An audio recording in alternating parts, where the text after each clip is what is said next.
बोलो हरिवंश महापुराण की जय। भगवान श्री कृष्ण ने ब्रज में बाल लीला करी, ब्रजवासी को आनंदित करो। सभी ब्रजवासी भगवान श्री कृष्ण के आनंद में मग्न में हैं। फिर भगवान ने यज्ञ पत्नियों पर रक्षा करी, उन पर कृपा करी।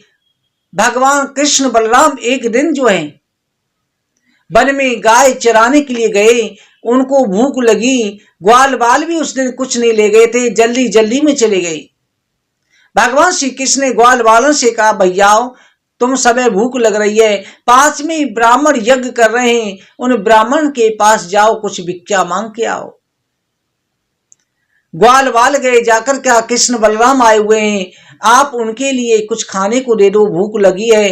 वो ब्राह्मण जो है कृष्ण बलराम को पहचान नहीं पाए, वो यज्ञ में लगे रहे। उन्होंने ग्वाल वालों को भगा दिया। ग्वाल वालों ने कहा लाला, उन्होंने भगा दिया। भगवान ने कहा उन ब्राह्मणों की पत्नियों के पास जाओ, उनसे जाकर के जैसे ही पुकार कि कृष्ण बलराम आए हैं, कृष्ण का नाम सुनते ही सभी दौड़ पड़ी, भगवान के लिए भोजन लेकर के गई।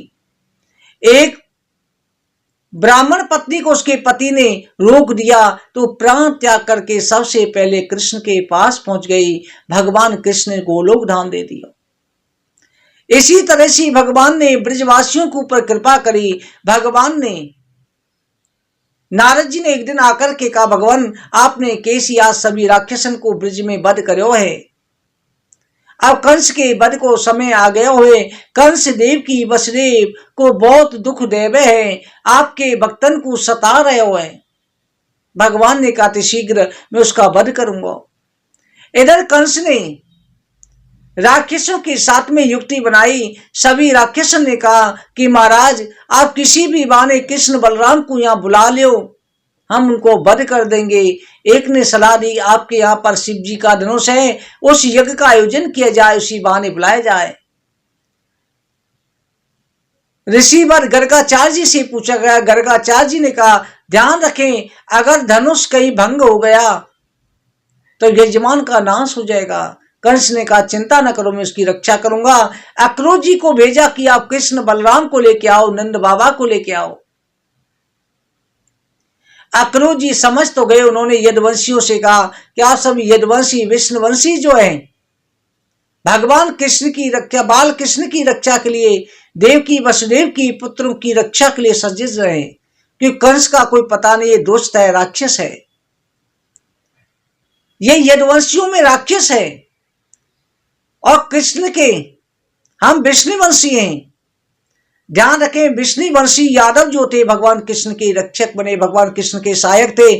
और जो कंस वंशी यादव थे, जिनके सबकी वंशावली सबकी चली आई है, उग्रसेन के कंस में कंस की वंशावली चली आई, वो हमेशा सनातन धर्म से ईर्ष्या करते हैं। दो प्रकार की इनमें जाती हैं। अक्रूर जी को भेजो। अक्रूर जी गए। अक्रूर जी सोने के रथ पर सवार होकर के जैसे नंद बाबा के यहाँ पहुंचे, नंद बाबा ने अक्रूर जी को सम्मान करो, कहा कि अक्रूर जी हमारा जीवन धन्य है गयो, जो आप हमारे यहाँ आए, किस कार्य के लिए आगमन हुआ, देव की भाभी और वसुदेव भैया कैसे हैं, उनके पुत्रन को नाश करो कंस ने, बड़ो दुख है बे, पर कंस दुष्ट से क्या करें, काऊ की पेश ना जावे। अक्रूर जी ने कहा बाबा मैं कृष्ण और बलराम को लेने आया हूं। बलराम तो रोहिणी को पुत्र है, वसुदेव जी को पुत्र है, ये हमने तुम्हारे यहाँ छिपाए के रखो, और कृष्ण वसुदेव जी को पुत्र है। जैसे नंद बाबा ने सुनी, कहा अक्रूर जी आप क्या कह रहे हैं, आप क्या मजाक कर रहे हैं। सारी कहानी कह सुनाई कि किस तरह से आपकी कन्या को वसुदेव जी ले गए, किस तरह से कृष्ण को पहुंचाया गया। ये सुनते ही आज तो नंद बाबा यशोदा मैया रुदन करने लगे, ये अक्रूर जी क्या कह रहे हैं। सभी ब्रजवासी ने जैसे ही पता चलो कि कृष्ण को वसुदेव देवकी को पुत्र बता रहे, आत्मीय संतान बता रहे हैं, सभी ब्रजवासी गोपियां कह रही हैं ये अक्रूर नहीं, ये हृदय को भी क्रूर है, ये हमारे प्राणनाथ को लेके जा रहे हो। सभी ब्रजवासी ने प्रातः आय के रथ पकड़ लियो। कि हम रथ को जाने नहीं देंगे। अक्रूर जी बोले बाबा अगर आप कन्हैया को नहीं भेजेंगे तो कंस अपनी सेना भेजेगा और ब्रिज को नाश करेगा, इससे अच्छा है कि आप कृष्ण को भेज दो। नंद बाबा ने कहा कि हम कृष्ण को जाने नहीं देंगे, हम सभी कृष्ण की रक्षा के लिए चलेंगे। अक्रूर जी बोले चिंता ना करो, मैं हूं तुम्हारे लाला को लेके आऊंगा। सभी ब्रजवासी जो है अपनी अपनी गाड़ी सजा के तैयार हो गए कि हम भी चलेंगे, मेला देखने अपने कन्हैया को वापस लेके आएंगे। कन्हैया ने गोपियों से कहा गोपियों मैं जा रहे हूं और परसों आ जाऊंगा, आज जा रहे हूं कल काम यज्ञ मेला देखूंगा परसों आ जाऊंगा। कन्हैया सबको धीरज दे के रथ पे सवार होके चल दिए। ब्रिज की गाय रो रही हैं, ब्रिजवासी रुदन कर रहे हैं, ग्वाल वाल संग चल दिए। आगे पहुंचे, इधर राधा रानी ने सुनी कि कन्हैया जा रहे हैं, मथुरा जा रहे हैं। कदली वन में कदम पेड़ के नीचे राधा रानी रुदन कर रही हैं।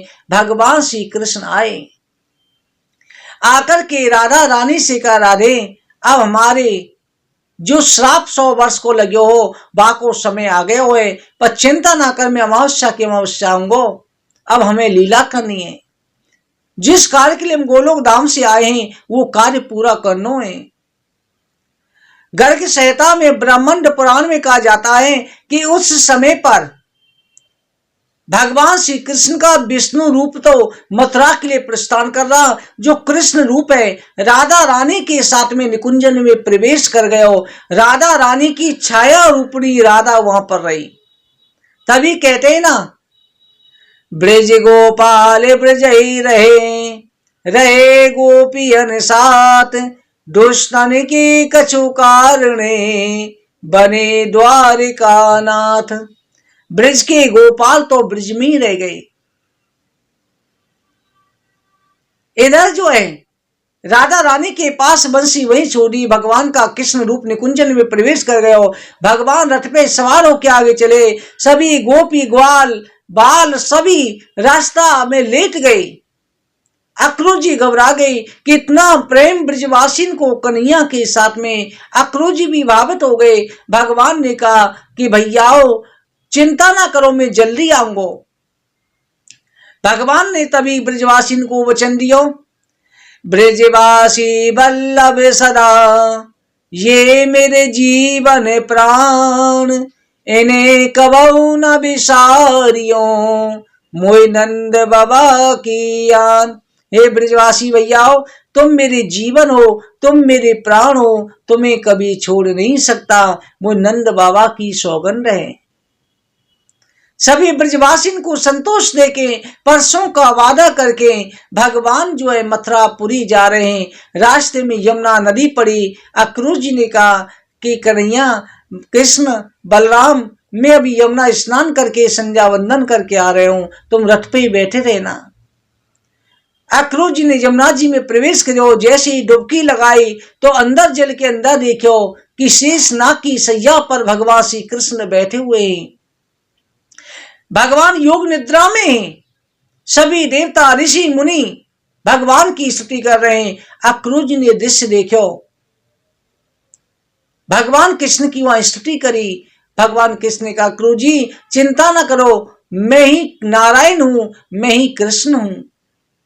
अक्रूर जी बाहर आए, बाहर आके देख रहे हैं तो रथ पर कृष्ण बलराम मुस्कुरा रहे हैं। अंदर देख रहे हैं डुबकी लगा के तो अंदर वही छवि दिखाई दे रही है। अक्रूर जी आए, अचंभित थे। भगवान कृष्ण ने कहा काका बहुत देर लगा दी, आज इतनी देर स्नान करो। अक्रूर जी कह रहे लाला आज मैं स्वामी समझ गया जिसकी मैं चिंता कर रहे हो, जो सारे ब्रह्मांड की चिंता कर रहे, बाकी चिंता मैं कर रहे हो। अक्रूर जी अब निश्चिंत हो गए, अब मुझे किसी प्रकार का भय नहीं है। भगवान श्री कृष्ण अक्रूर जी बलराम जी मथुरा में पहुंचे। मथुरा में भगवान ने विश्राम घाट पर आराम करो, व्यवस्था की गई। उसके बाद में भगवान जो है कृष्ण बलराम ग्वाल वालों को साथ में लेकर के मथुरापुरी देखने निकले। वहां रास्ते में भगवान को जो है धोबी मिलो जो कंस के राशि वस्त्रों को ढोने जा रहे हो। भगवान ने वस्त्र मांगे। उसने कहा कि तुम जैसे ग्वालवाल जंगली रहने वाले राजाओं के वस्त्र क्या पहने। भगवान ने एक थप्पड़ मारे, वह को मस्तक काट दिया और भाई बैकुंठ भेज दिया। ये वही धोबी था जिसने पिछले जन्म में सीता जी को दोष लगाया, वही रजक था। उसी का बदला भगवान ने लिया। आगे पहुंचे सुमाली नाम का माली आयो जो कुबेर को सेवक हो, भगवान कृष्ण की सेवा के लिए फूल लायो करे हो। तो उसे वहां पर कुबेर के श्राप से जो है पृथ्वी पे आनो पड़ो, पर भगवान वहां की इच्छा पूरी कर भी को आगे आए। उसने भगवान कृष्ण को माला पहनाई, अपने हाथों से कृष्ण बलराम को माला पहनाई। भगवान ने अपना दिव्य स्वरूप मुक्ति प्रदान करी। भगवान जैसे आगे चले, उसी समय दर्जी मिल गया। दर्जी ने भगवान के उन वस्त्रन को काट छाट के बिल्कुल पहनने लायक ठीक कर दिया। थोड़ा भगवान आगे गए। कुब्जा जो कंस के लिए चंदन ले जाती थी, 3 जगह से टेढ़ी थी, उसके हाथ का घिसा हुआ चंदन कंस को बहुत प्रिय हो। भगवान कृष्ण ने कुब्जा से कहा, सुंदरी हमें चंदन दे दे। सुंदरी शब्द सुनते ही कि लोग आज तक मजाक उड़ाते थे। भगवान कृष्ण को कहने लगी, श्याम सुंदर, मैं तुम जैसे श्याम सुंदर को चंदन अवश्य लगाऊंगी। जैसे भगवान को चंदन लगायो, भगवान ने जो है कुब्जा के पैर पे पैर रखे और थोड़ी पे डोंगली से झटका मारो, कुब्जा को सीधो कर दियो, सर्वांग सुंदर कर दियो। कहा जाता है कुब्जा जो है पृथ्वी का अंश भी थी।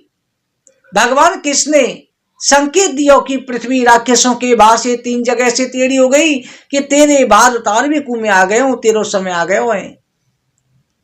कुब्जा ने भगवान श्याम सुंदर के चरण पकड़ लिए। भगवान ने कहा, तेरे घर अवश्य आऊंगा और तुझे सायुक्त मुक्ति प्रदान करूंगा।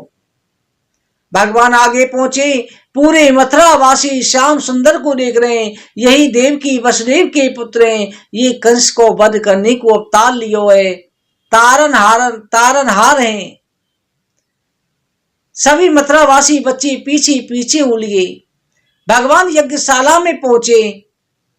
यज्ञशाला में पहुंच के भगवान ने वहां पर देखा कि दरवाजे पे कुबलिया पीड़ हाथी खड़े हुए।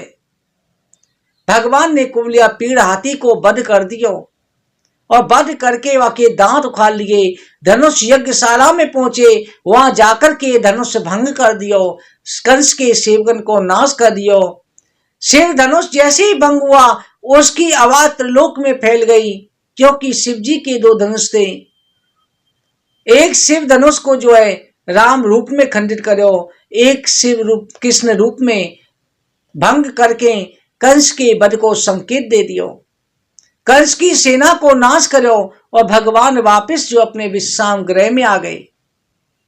इधर कंस ने अगले दिन कृष्ण को मारने के लिए दंगल का आयोजन करो।